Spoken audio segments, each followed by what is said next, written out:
When we first learned that Breath of the Wild was going to feature a sprawling open world and that very little would ever stop you from going exactly where you wanted, I worried about the story. Story is very important to me in my Zelda games. The plot and all the twists and turns dramatically increased my enjoyment of Twilight Princess, and the weak plot, despite a few good lore revelations throughout, decreased my enjoyment of Skyward Sword. Thing is, good story is much easier to pull off in a game with a linear structure, which is what each 3D Zelda leading up to Breath of the Wild had. The plot points happened in a certain order, and certain areas were blocked off so that the story unfolded as you gathered items and opened them up. Open world games, though, much more difficult to pull off. Story beats have to happen without affecting the world too much so that the gameplay stays consistent. If you can go anywhere at any time, how do you effectively utilize your environments in your scripted events? How do you lead the player to each plot point without making it feel really unnatural? So when I learned about Breath of the Wild's open nature, I thought, well, surely this can't have much of a story.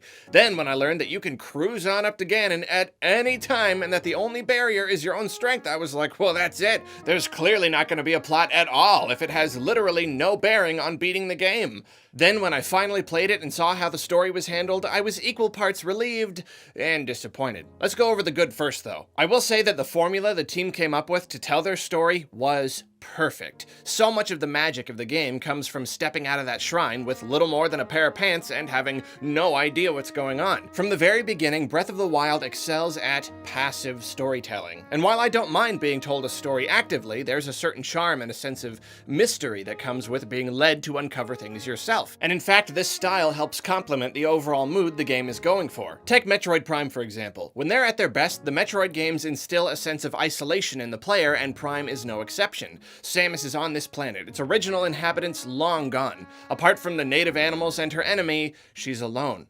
The plot is one of simply finding a way to thwart the plans of the space pirates. The story, though, is told passively through scanning runes and log entries and through simply observing the world around you. Slowly uncovering what happened on the planet in this manner is somehow more rewarding because it's optional. Figuring stuff out on your own rather than being explicitly told everything through mandatory cutscenes comes with a sense of accomplishment. You feel like you're the one driving the story. Breath of the Wild is very much the same way. Right at the beginning of the game, you're given a little info about what happened 100 years ago and gently pushed in the direction of the next plot point in Kakariko Village. From there, you're sent to the four corners of Hyrule to free the divine beasts so that they can help you blast Ganon. Beyond the execution of these four tasks, which you could call the plot of the game, the series of events that lead you to the end credits, the story is told in three main ways. The first one is the traditional one, cutscenes, mainly the ones that you get when you talk to old Manny McKinghost and Impa. These fill you in on the basics. 100 years ago, Ganon was gonna kill everyone, so the people dug up all these cool old robots to fight him with,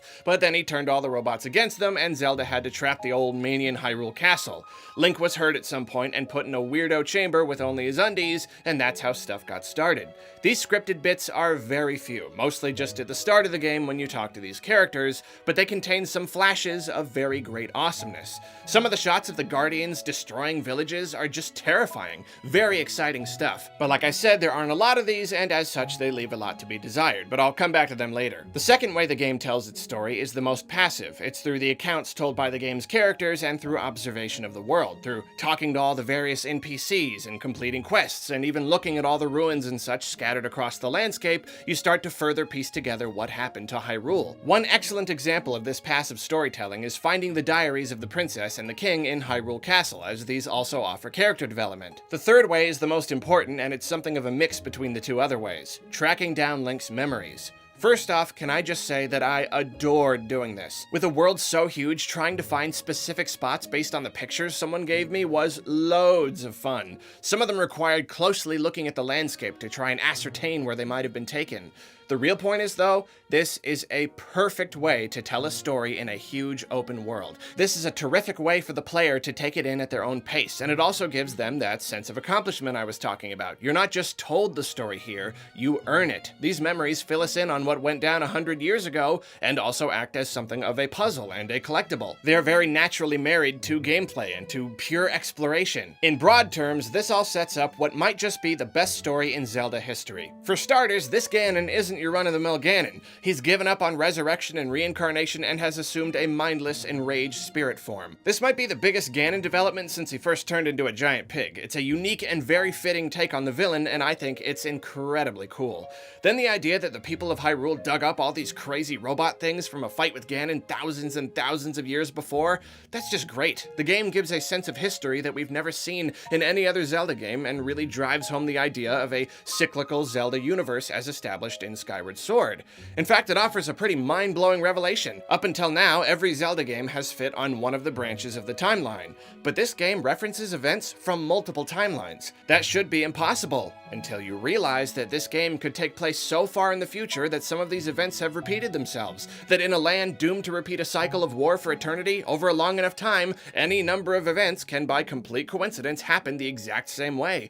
Maybe Breath of the Wild isn't set thousands of years in the future, but millions. What if we can't even fathom how long this cycle has been repeating, so of course this branch of the timeline had its own Wind Waker and its own Twilight Princess at some point, and this was crazy to realize.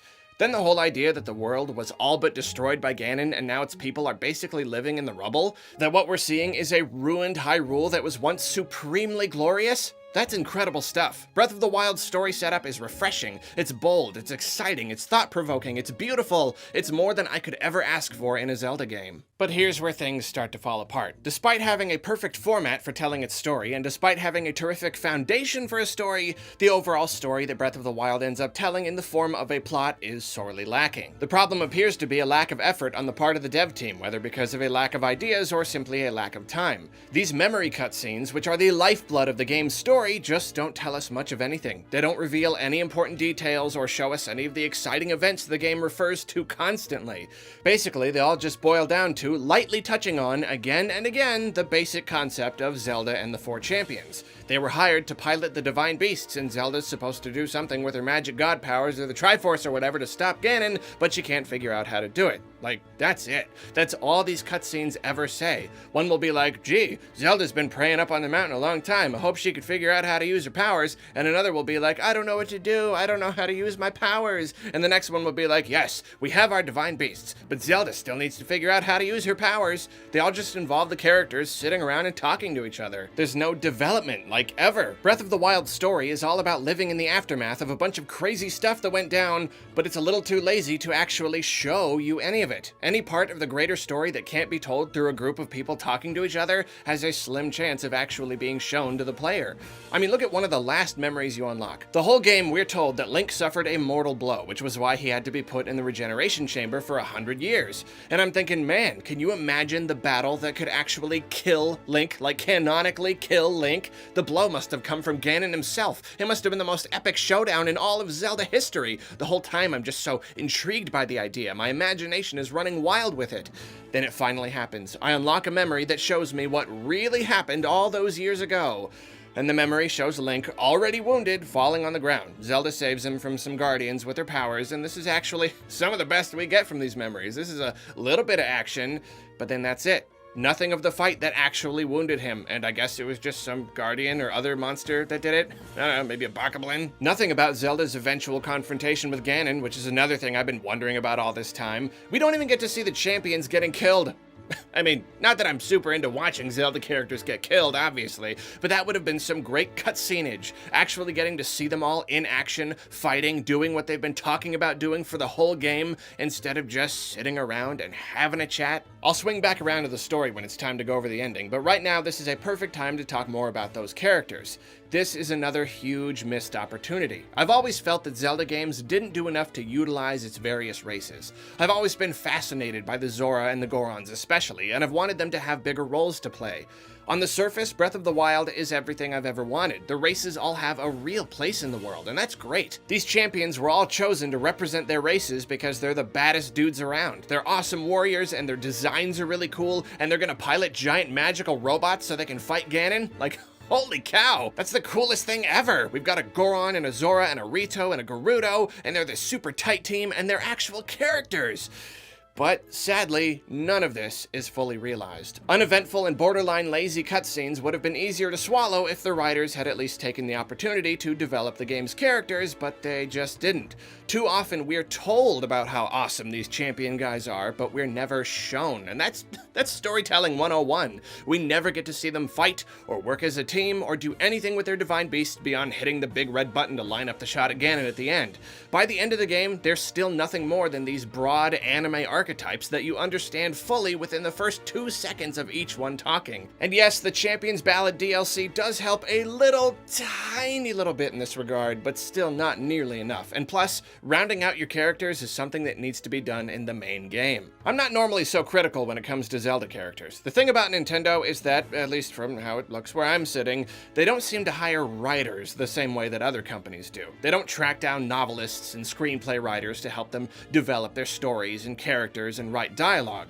They seem to do all that stuff internally. The designers just seem to kind of work out the stories on their own. And I could be totally wrong on this front, but that's the way it feels. That's why the stories and the characters, while often pretty good, are rarely more than just that. They have a bigger impact on me because I love the series and the universe so much that I think I'm a little more forgiving, but if I'm honest, it's never great. Without the great gameplay to back it all up, Zelda stories are relatively blah. Gameplay comes first, story comes second. That's just how Zelda is. The thing about Breath of the Wild is that it had so much potential in this regard that I found it harder to forgive the mediocre story and characters. The champions and their whole thing, it's just so cool. So when none of it really panned out by the end of the game, I found myself pretty irked. It's a major weakness in an otherwise phenomenal game, and it just feels like they could have done at least a little more quite easily. Like I said, the way it tells its story doesn't just feel minimal, it feels lazy. I know it's fairly time-consuming to animate a cutscene and all that, but this is Zelda we're talking about. These are probably Nintendo's biggest games in terms of production values.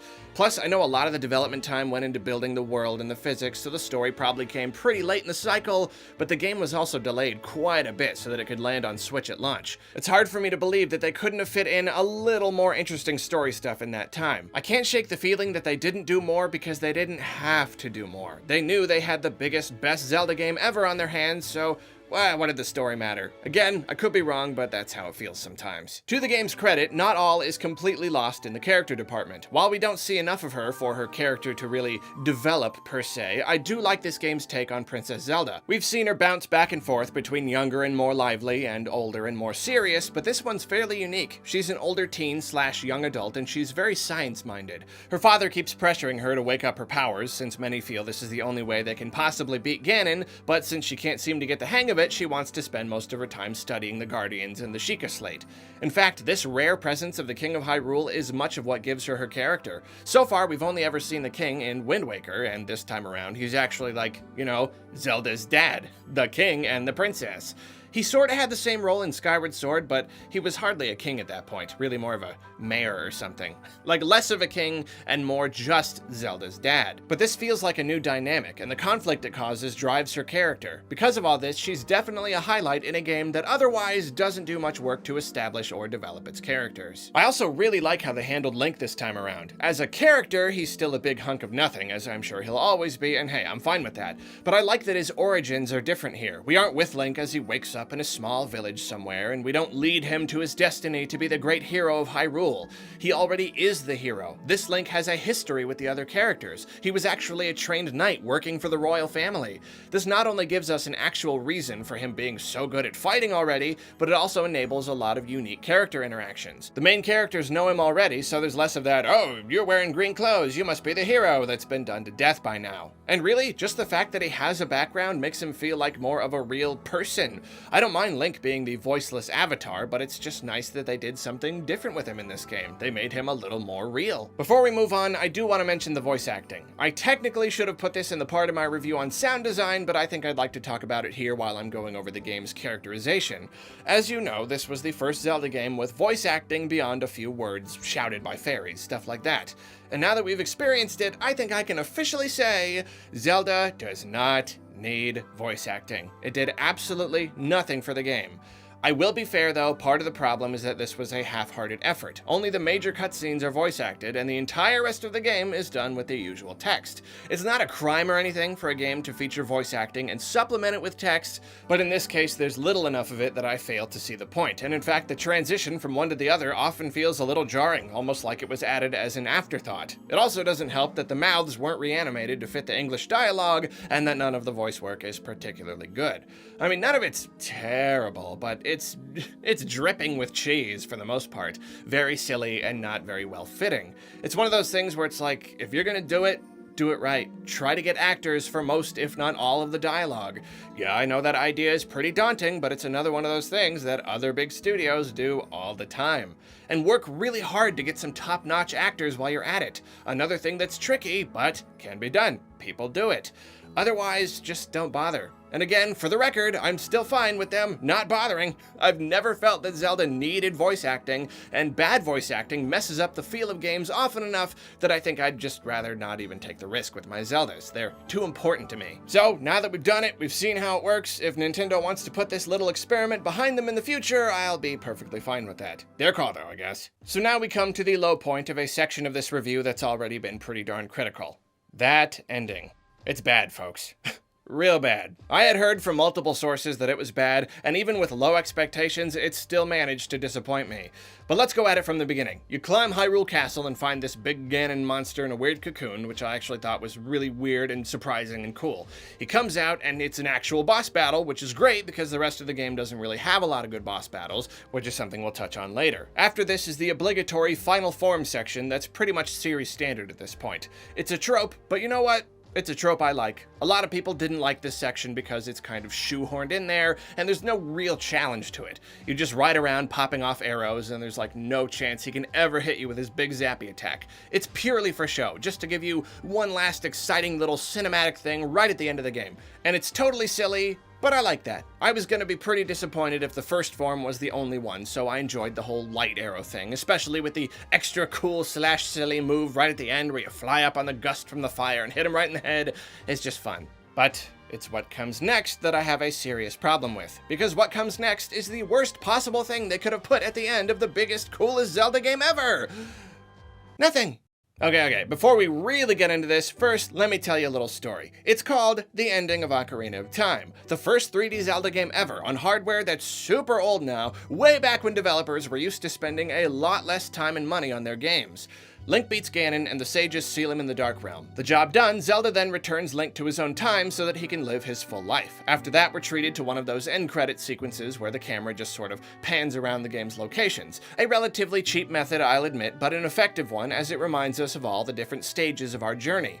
Also, we can see that these places are completely empty of people. Then we see a bonfire and soon learn that all the different races of Hyrule have come together to have a great big party celebrating the end of Ganondorf's reign of terror. We get to see all these characters from the game chilling together and having a good time. Then we see the sages watching over them and they fly away. And shortly after, we come to the pedestal of time where Link has just replaced the Master Sword, creating an entire new timeline in the process, I'll note. Then his fairy companion flies away, which will directly lead into the events of the game's sequel. After a false ending, finally we come to Zelda's little garden, where Link walks up to her. Does she remember everything that just happened? Is a Ganondorf from this earlier timeline perhaps on the other side of that window? What will they say to each other? It's a mystery, for that is where this story concludes. That is an ending. Now let's take a look at Breath of the Wild's ending. Link beats Ganon and Zelda pops out and finishes him off. Then she asks Link if he really remembers her, and they look at Hyrule Castle as the king and the champions look down on them. Roll credits. Black background with a handful of static snapshots from the game's cutscenes. That's the ending. Thanks for playing, I guess. Whoa, okay, that's not the whole ending, I'll admit. You got me. If you unlocked all the memories and freed all the divine beasts, and really, who didn't do that before fighting Ganon, you get the real secret ending after the credits. Here, Zelda talks to Link about how they can rebuild Hyrule. She makes a little reference to hearing Fi in the Master Sword, and that's a nice little nod to Skyward Sword.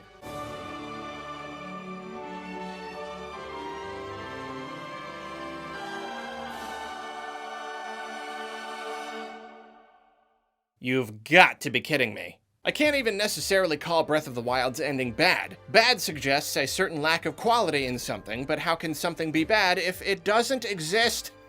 This is an ending only in the sense that it's where the game stops, but it certainly doesn't conclude anything more than the most obvious Link must beat bad man conflict. The bland laziness present in Link's memories is at its most ludicrous in the ending. I mean, this is the ending. You couldn't spare just a little bit more effort to leave us feeling satisfied? We want to know what really happened after Ganon was defeated. How did the people of Hyrule feel? What did Impa and the Sheikah have to say about all this? How did Zelda go about restoring Hyrule Castle and reassembling the royal family's forces? What did they end up doing with the divine beasts? Give us something, anything. And I really wasn't looking for a ton here. A very small amount of effort would have gone a very long way, even if it was just a few little animated bits that showed us what the characters got up to after Link beat Ganon, like we saw in Twilight Princess. Just something. Anything other than nothing. Unfortunately, I can't say the ending doesn't fit with the rest of the game. It's a fitting end to a plot that doesn't really do much. It's a fitting cutscene in a series of cutscenes where nothing happens. Again, the obvious potential of the game and the strength of its concept are what make all this so hard to forgive. It feels like this could have been the best Zelda story 10 times over, a true evolution of Zelda and storytelling, a series shift just as large and important as the overhauled gameplay. Also, I usually try not to let trailers get my expectations up too high, and I try not to necessarily judge games based on how I thought they would be because of the trailers, and I instead judge them, by their own merits. But I will say, this game tricked me. The trailers for Breath of the Wild pulled snippets from every little exciting bit in the game and gave a very wrong impression of how it would ultimately be. And I know that's what all trailers do to some extent, but this took it too far. In the main trailer, we saw legions of Guardians laying waste to Hyrule. We saw a giant, horrific spirit Ganon swirling around Hyrule Castle. We saw Link embracing Zelda as she collapsed, weeping in the rain. We heard parts from all these exciting monologues and saw all this crazy stuff happening. And I personally thought, holy cow, some crazy stuff happens in this Zelda. This is like a big action movie. But then I got the game and saw that no, that stuff in the trailer was basically it. The trailer just took bits from the very small pool of exciting stuff the game actually has to offer. And like I said, that probably shouldn't affect how I view the game now, but I have to admit there's a tiny little part of me that's still pretty miffed about it. At this point though, what's done is unfortunately done. The game's secrets have been thoroughly plumbed and the DLC ended up doing little to improve the game's story and characters. But at the very least, we can all hope that maybe it really was just a lack of time and that Breath of the Wild will eventually get its very own Majora's Mask equivalent. Hopefully the next time the Zelda team has a great new idea for a story, they're given the proper time to develop it into something that lives up to Zelda's pedigree.